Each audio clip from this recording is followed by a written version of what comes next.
How the heck are you guys, and welcome to a guide for Stage 6 in the Vault of Elyndris. This is the event-exclusive anniversary limited gear raid. There are 7 stages here. However, the difficulty level of Stage 6 and Stage 7 is really comparable, and actually I found Stage 6 to be harder. I know Stage 6 seems to be like the stop moment for a lot of people. This is where people feel gated and get stuck. So in this guide, I'm gonna try to show you as free to play a comp as possible. We're using 2 epic lords and only 3 total legendary heroes.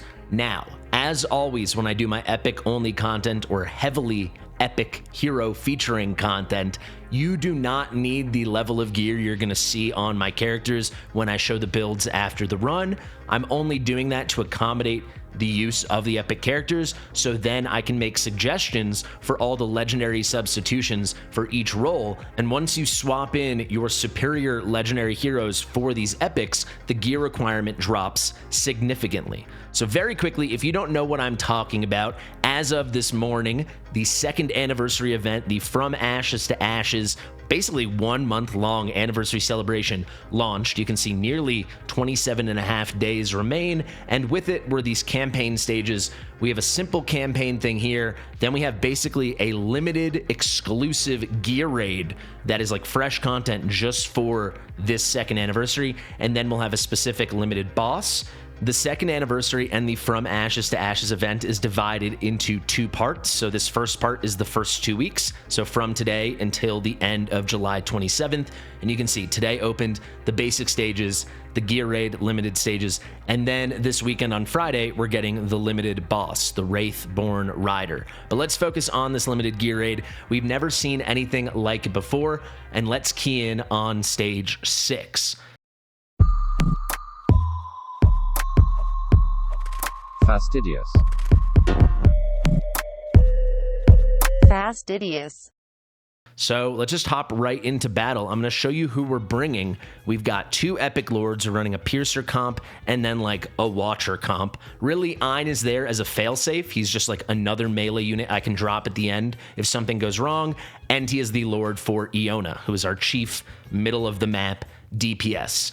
Aside from that, we've got crowd control. We have 2 melee DPS, and I'll tell you right off the bat that we will have a in-depth conversation about substitutes for these 2. I just want to get it out of the way now. Estrid and Wrath are not particularly good at this. If you have any legendary AoE fighter, they will slot in perfectly. Or maybe you've got someone like Malvira or Captain Reeve. All those guys can work in an incredible way. I'm just trying to make this as bare bones as possible. We have an extra tank over here in Olog, and then we have our 3 legendaries. We've got 2 amazing supports, and then we have Silas. Silas is a key to this comp. There aren't really many epic alternatives that come to mind, certainly not without god tier gear. But there are some legendary alternatives. Finally, we've got Lunari over here, who very coolly, very interestingly, is not just being a lord. I'm actually going to use her to solo the right side of the map.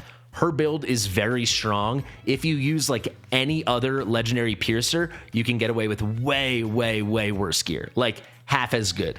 But for Lunari to work, it takes a lot. Okay, let's head right into battle, and I'll walk you through it. Hopefully we nail this thing on our first try. First things first, as soon as you can, drop Silas over here in the bottom left.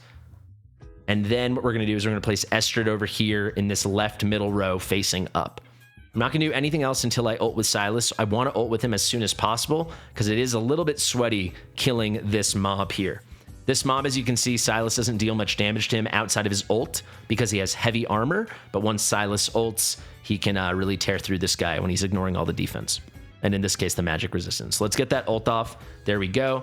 Now that we got the ult off, I'm going to place Elyndris here pointed in. She's going to provide healing for these 2 spaces. She's also in invigoration, so that is now placed upon Estrid. Let me move myself out of the way. And then a key thing with Elyndris, she's providing map-wide rage regeneration from her passive. So look at Silas. It looks a little sweaty, but he's going to get the kill right there. Perfect. Now he moves on to these 2 guys. Once we get to 17 costs, we're going to place Iona. And we're going to place our Iona right here, pointed in. Now, as soon as we have 6 costs, we're going to place Diao Chan. So my Diao Chan is A1. And if you're going to use Lunaria, she should be A1 because you're going to want Diao Chan to cover... Diao Chan should be A1. You're going to want Diao Chan to cover this square.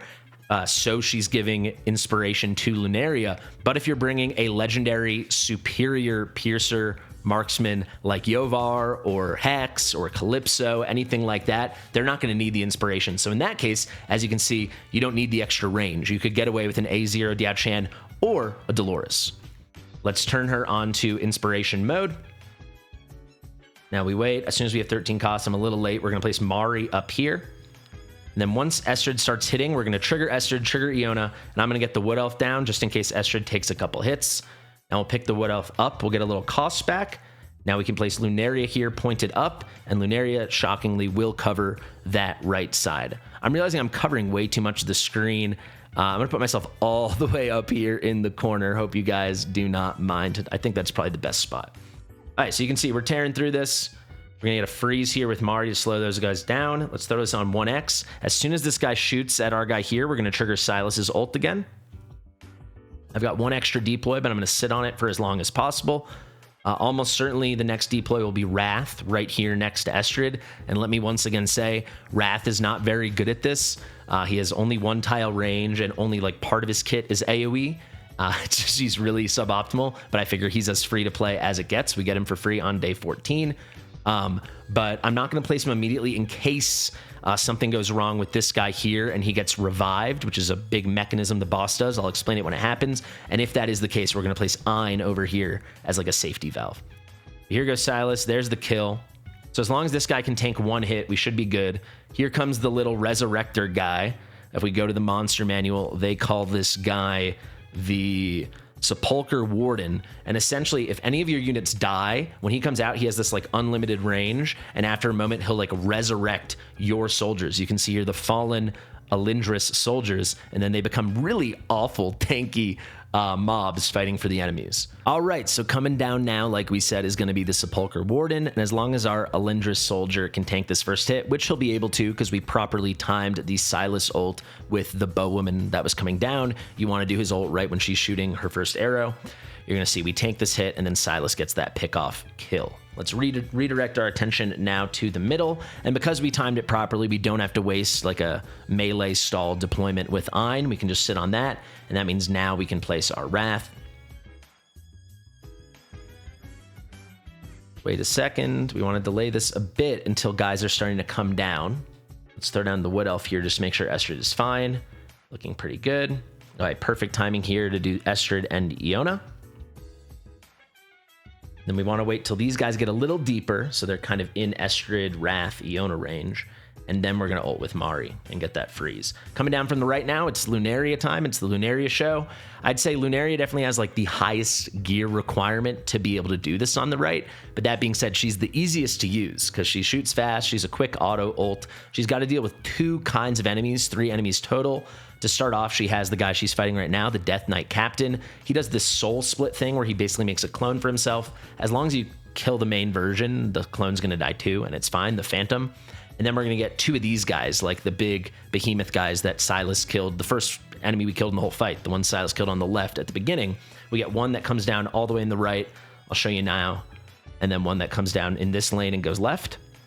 And then Lunaria's done, and we'll just pick her up, and we're going to get ready and put Olag over here to be our tank on the left. Lunaria's chipping away. Sometimes it gets a little hairy like that. If it happens, the guy will always be incredibly low health. He usually doesn't, but this guy will always get a hit if you need. He does a little damage. He does enough, you know?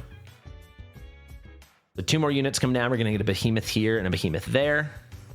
Lunaria's tearing through it. She's got a very low-cost ult, which is nice. As soon as she's done, we're going to pick her up, but already we got to redirect our attention to the left because we're going to get these units to come down. And same timing here, right when she's about to be shooting that first arrow, that's when we're going to ult with Silas. Lunaria just got the kill, so let's pick her up.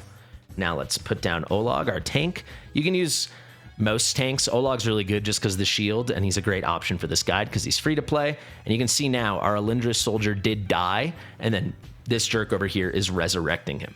Speaking of that jerk, it's really hard to see.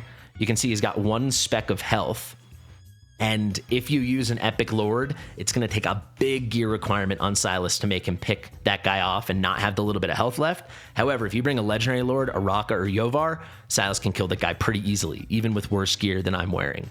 So if you're lucky enough to have a legendary Pierce Lord, you won't have to worry about that. So Silas just got hit. We're going to drop the Wood Elf so he doesn't die. Looking good. Let's throw this on 1x because there's a lot going on right now. And basically, this guy's going to slink around the back. Our Ein is and if your Ein has any amount of DPS, it's only going to take about 2 or 3 hits to pick him off in a second. We wait for Silas to kill the one resurrected fallen soldier that's left, and then the bow woman here, and then we'll just drop Ein for a second to put 2 hits out on this resurrector guy, and then we're cooking. So already I'm kind of putting my focus in the middle, and this is where it can be really tough. So right when these guys in the front I found are starting to pass Mari, they're like in line with Mari, that is when I'm going to ult with Estrid and Diona. And by the way, Silas just got that last kill, so we can pick him up. I'll show you how Ein works. 1 hit, 2 hit. My Ein's in like pretty good gear. He's in some Ancient Ageless Wrath on the right, some Warlord on the left, but you could go like tier 1, you could go broken set, as long as he's crit capped with like, even if he's not, if he has any semblance of DPS, he'll kill that guy because Olag can stall for a very long time. But because he killed fast, we can really focus on the middle now where it's getting hairy. So when these guys get a little deeper, right about there, you know, we really want them in Estrid, Diona, Wrath range. We're going to ult with Mari. Get some freezes. It's pretty good. Got the Eloin ult ready too. Nice timed ult from Wrath. We're chipping away. We're chipping away. Let's ult with Eloin now to be safe. And there's the Wood Elf. I'm going to wait till I really need to place it. There we go. Let's place that Wood Elf. Let's get a freeze with Mari. Does she reach? She just reaches. And that will do it. So it's a sweaty run when you use a bunch of epics like this, but you absolutely can get it done. The gear requirement is fairly steep, but I promise you, if you use legendaries and you follow this strategy, and I can make a follow-up video if people really want, if there's demand for it, where I scale back the gear a lot and use a bunch of legendaries. But if you do that and you follow this strategy, it is pretty dang clean. So let's just look at that DPS really quick. Let's look at those stats. You see Iona and Silas, Lunaria doing that solo work, Estrid doing some nice stuff, Wrath doing next to nothing. The reason I chose him is because he's free to play. I wanted to show off something that's free to play. I mean, we're not even running him as a Lord. And then if you have Wrath A5, he helps heal himself. So that just makes the run smooth.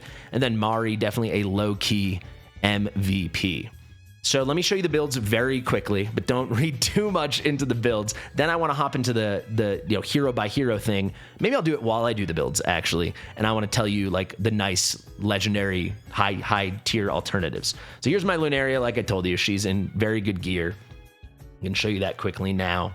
I got her attack up very high from her low base attack. Crit capped with decent crit damage, solid rage regen. It's nothing mind-blowing, but it's definitely very good. Very high attack for Lunaria. Basically, what you're going to want to do instead of Lunaria, if you've got Yovar, Yovar does exactly what Lunaria is doing. It's just easier. Even though, especially those last 2 units Lunaria takes care of, the behemoths, even though they have heavy armor, Yovar does a great job because he's ignoring a little defense too, taking those guys out. And he's just a much better Lord for Silas. So if you've got Yovar, absolutely bring him. And also if you've got Yovar, there are ways you can get away with not using Silas. You could build out, you could use Calypso in that spot if you have a really good build. There's a way probably to make Yuri work. You could get Hex going. So it opens things up if you have a Yovar. Don't think you need Yovar though, because if you have a Raka, what you can do is you can have a Raka do Olag's role. Build her as tanky as possible with a little bit of speed, put her in a Lunacy visor, and she should be able to stall long enough that you're good to go. And keep in mind, because she's a legendary Lord, she's going to give a much bigger boost to Silas from the second part of her Lord skill, and he'll pick off that guy coming down the left, so you won't have to worry about that extra stalling at the end with the Sepulchre Warden, with the staller. Then what you can do is you've got a Rocket serving as the Lord and the Olag role. Then you can bring any Piercer legendary that fits the bill to do Lunaria's job, right? So the best would be someone like Hex, because you want some magic damage, but like Calypso is fantastic. She'll have all her summons ready by the time you place her. But by the time the enemies come, because you're placing her at the beginning of the fight. Yuri would be excellent. Talon would be phenomenal also because she does magic damage. There's a lot of options. I mean, if you had a legendary lord, you could easily even get away with like an Idril if you put her in an Idril's gaze, so she's ignoring little defense. There's a lot, and magic res, there's a lot of stuff you can do. So don't think you need Yovar, because you can use Araka as your melee staller and your Piercer Lord, and that opens up another Piercer slot for like just a really good marksman that's even better than Yovar for this, like Calypso or Yuri or Hex. Or Talon. Talon is excellent. If we continue on, that kind of covers these two roles. I guess we'll just stick with Olag for a second. Any tank works. Someone like Malvira or Reeve would be really good because they're going to do DPS themselves, but it really doesn't matter. Olag is mindlessly good at this if you just need a stall, just because he keeps self-applying those shields, so he doesn't even need healing. You might have noticed we had our Elwyn right here and Olag here, but Elwyn was pointing in, right? Actually, Elwyn was here, so she wasn't even reaching Olag, and he was good to go because he's great with those shields. But basically, any tank is suitable. I already told you some suggestions to replace Silas. You're kind of stuck for marksmen and stuff and single target people in a Piercer comp. If you're going to bring Lunaria or Eliza or something, I would suggest Lunaria because of her magic damage. But if you're bringing a Legendary Lord, you could definitely try some other things with someone like a Hex or a Calypso. And then outside of that, you could definitely do a really good job bringing like Kagiri. I know he's been incredibly popular. You could probably even make Sung Wukong work, but Kagiri can just swipe through all those guys. He's never taken damage. He's pretty broken for doing that job. Diao Chan can so easily be replaced with Dolores. The only thing is you're gonna need inspiration for Lunaria, but any of the other good units, especially if they have a legendary lord with them, will not need inspiration. So you can just put Diao Chan in the same spot, and it doesn't matter that she can't reach that Lunaria spot there. But with Lunaria, I'd say you need an A1 Diao Chan. But yeah, if you don't have to run the Lunaria, then you can run an A0 Diao Chan, or certainly just run a Dolores. Elwyn, she's really good with the healing, and she's really good with the rage regen. That being said, you can totally get away with not using her if you're just bringing better DPS. So I basically need her to have her Wood Elf and the extra healing and the rage regen to make things work with my Estrid and my Wrath, especially since Iona's not doing that good a job. But you know, and I'll tell you these suggestions in a second, but if instead of Iona you had Boreas or Honora or Virna, you know, and instead of Estrid and Wrath, you had Eris and Valkyra, or you had Lubu or something like that, then you wouldn't have any of those problems. So at that point, she just becomes a good source of rage regen, which is very nice for this battle, but you can also just build some rage regen onto your characters. It depends on the comp you go with. It's going to be really helpful. It's not necessarily needed. It certainly isn't. I realized I didn't show you the gear of all these guys. So who did we do right after Lunaria? It was Olag. He's in a Guardian set and some Astral Guardian on the left. I'll scroll through that. For the artifact, he is in a North's Will, just for some extra healing. If we go to Diao Chan, she's in Wings of Grace. She was applying this on Iona, but Invig would work great too, or Glacier set if you need. Just get the attack nice and high. That's it. She doesn't need any tankiness. She's never going to take any damage. She's in a nearly maxed out exclusive, though you could get away with just like a Golden Scarab. No problem. Let's go to my Silas now. He's in some of my better Infernal Roar. You can see here I picked up a little Rage Regen too. This is a little chance for AoE physical damage, and then he's in some very good Wicked Vengeance on the left. But like I said, if you're running him with Yovar or you're running him with Araka, you can do a way worse build. Way worse. Like you could have him in Calamity on the left side. But here are the stats if you want to see. And then I'd say there's a bit of RNG, but Blight Collars, if you don't have his exclusive, is going to be his best thing. Even with his exclusive, it still might be his best in slot. Depends on the promotion. So that's going to be Silas. Let's go to Elwyn now. This build really doesn't matter much. It's just making her a decent healer. I could have even beefed it up a bit. I just used her Semra gear, but you don't need any tankiness on her, so this could have been a healing set or an attack set. These are the stats if you want to see. All in all, pretty good. Could have maybe a little bit more Rage Regen would be nice, but it's a good build. But yes, some unnecessary tankiness. A little Euphoric Orb to give her and Estrid, and of course Wrath, a little extra speed. And that basically covers it. Now we're to Ein. Ein is here just to be a lord for Iona, and because my Silas couldn't get that last pick-off kill, he's there for just a little DPS. So like I said, he's in some Ageless Wrath. I gave him some speediness too to make sure he gets the hits out on time. It doesn't matter because Olag ended up tanking so well, so he's definitely overgeared. You could have him tier 1 broken set. He killed the pick-off at the end, the Warden, in 2 hits. You easily could just have him in way worse gear and kill the guy in 12 hits. It doesn't matter. Olag will stall for that long. It's fine. If you want to run a comp like this and like you've got an Ingrid or a Leia, that'd be better. It would really help Iona. Just make sure your Silas can get that pick off. Speaking of Iona, she's in some pretty dang good gear. She's in some of my better Curse Cult themed Cataclysm. You can see here, this is pretty solid, though it is missing attack speed. This is my arrogance, my best arrogance amulet that doesn't have crit rate, but Iona does get 8% crit rate from Awakening, so that helps. And here, this is a very nice Cataclysm Bangle I picked up. And then we got some nice Wicked Vengeance as well. This is a very good build, but if you bring someone like Virna or Boreas or Honora, I'll actually head to the gallery in a second to throw those last suggestions out. You can get away with a way worse build. These are the stats if you want to see. And then, surprise, surprise, she is in a maxed out tier of Twilight. 4 suggestions. Let's actually just go here and I'll show you some really good ones. You can definitely make Ingrid work. Ingrid in that spot is like stupidly strong. If you put her right here and you've got your 2 melee units here, like it's mind-numbingly easy. But I mean, that wouldn't be a very good guide now, would it? Ingrid works perfect. If we go over here, Virna, I did in a couple of playthroughs just to try out. She's stupidly strong. Runner with a Morrigan, runner with an Aeon, a Bizu, it doesn't matter. Comet can do the job well. But I'd say Virna, superstar. Ingrid, the best. Boreas is tremendous, especially if you pair him with Mari. By the way, if you don't want to use Mari, we're getting there in a second. You can easily use an A5 Greed. He works very, very well. You can also use Beelzebub for if you want. But let's focus on the DPS. Iax works pretty well, especially if you got the good gear for him. Basically, any good legendary AoE mage. Beatrix can be nice, but then there runs the risk of her summons moving around and making things difficult. I would say by far the best is Ingrid, especially if you have her A3. And then I'd say Boreas pairs beautifully with Mari. And then Virna, especially if you have her exclusive Bangle, makes this stupidly easy for that role. Let's go to Mari now. You can see, because she's never getting hit, I don't care about HP, though she did pick up some nice HP. I ran her in Mana Spring with just a ton of speed and Rage Regen. Here we got attack speed, and then we got attack speed and Rage Regen. That's basically it. She's incredibly fast. She does not need to be this fast. I just wanted to see how fast I could make her. So she's 701 speed, pretty good Rage Regen. And then for the artifact, of course, you want to run her in a Nightmare Samsara. So the best one-to-one substitution for her would be Greed, especially since he also puts out Magic Res Reduction, basically a magic defense break. Beelzebub can also do it really nicely. I'm trying to think who else I just said. Anyone that has any kind of stally crowd control stuff, even Lynx would work. But I mean, Mari's free to play and you get her on day 3, and I think she's the best for this. So unless you want to run Greed for some reason, I would definitely run Mari. Now, Estrid and Wrath, let me show you both their builds, and then let's just really wrap up focusing on who to bring what fighters, because that's just going to make your life so much better. This is Estrid's gear. It's pretty dang good. Soulbound Arcana with some Warlord. These are the stats if you want to see. I'm running her in a Lunacy Visor just so she has extra block if she's delayed on kills, but really so she can heal herself back up. Same story for Wrath, though you don't need the extra healing with him as much because he gets it from his A5, assuming you have him A5.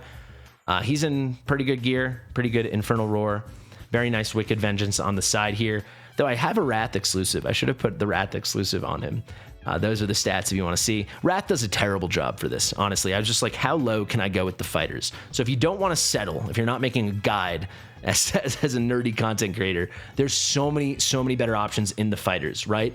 Arrogance, phenomenal. He would do what Wrath did, but just 6 times better. If you want to stick with epics, Estrid is the best. The only other epic I would shout out is Rourke, though I do think he's not that special. Now, moving on to the absolute cream of the crop, you really just want good AoE. So if we focus up here, like some of the very best would be, where's Magda hiding out? Magda would be just freaking tremendous. Valara, if you're watching this in the future, Valara would be the best character in the game for this by far. Abomination would work pretty well. He'd be a much better version than Wrath. Volca, I realize I should have used, but then I wanted more epics. Volca would do a much better job. Valkyra would be incredible. She'd be one of the best ones. Ymeric can do a really good job, but just be careful with your timing because when he ults, he can't block anyone. So you need to make sure you time that all out really well. If we continue on, Ardia can be really good, though be careful she doesn't die when she's blocking at the end. But the DPS she'll put out will be, her and Valara will be the very best. There's so many options. Uridan would be fantastic at this. Not top tier, but would be completely functional. Kagiri would honestly also be great at this if you needed. And then I'd say Eris and Lubu would be the other absolute top options. There's so many good options. Thalen would be a great option. There's so many good options. Do not settle. Like Estrid is a fine option, but for that Wrath spot, bring someone else. At the very least, bring a Volca. You know, it's going to be a huge, huge step up. And that is going to do it for the guide, guys. If you want to see this with legendaries and worse gear, it'd take a lot of people to ask, but if a lot of people do ask, I'm happy to make it. And then let me know if you want to see a Chapter 7 guide. It seemed to me when I was streaming and talking to people, this was the place everyone was getting stuck. And then everyone I talked to that beat Stage 6 was pretty easily able to beat Stage 7. For me, like, Stage 6 was much harder than Stage 7. So you guys let me know. And let me know if you like this kind of guide. I'm doing my best out here. It's busy, busy times, but I'm happy to be enjoying the 2nd anniversary in Watcher of Realms with you guys. I've been Fastidious. Thank you to R-Type for editing this video. Share it with your mother, and I'll see you real soon. Bye.